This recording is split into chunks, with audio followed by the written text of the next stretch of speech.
Too close to call. That's what political experts are saying about Indiana's Senate race. Good evening. I'm Hunter Petroviak. The Mike Downs Center for Indiana Politics released the results of its poll taken earlier this month. Fox 55's Cody Butler joins us now live with more. Cody.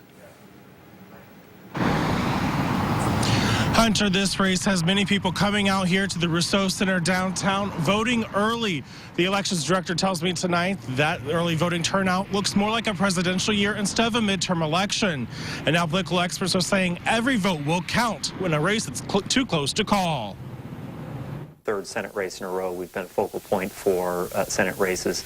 People from across the country are looking at Indiana to see who voters decide to send to the U.S. Senate.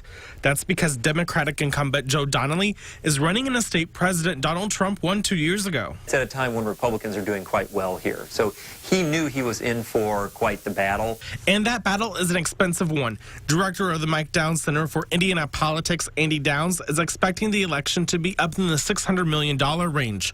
Third quarter campaign filings show Republican Mike Braun is loaning his campaign more than $2 million. In some respects, it gives him the ability to say, hey, look, I put my own money into it. I'm invested in this campaign. I'm not bought and sold by some other group.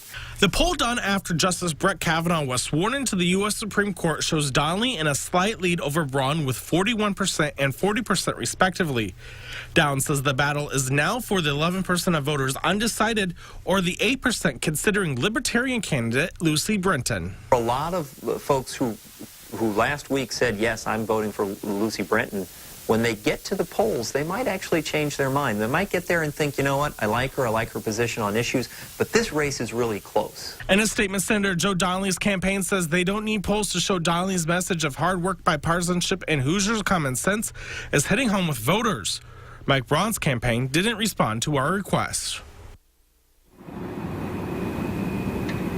Now, next week, all the Senate candidates will be participating in a final debate. Early voting goes through November 5th. Reporting live downtown, Cody Butler, Fox 55 News.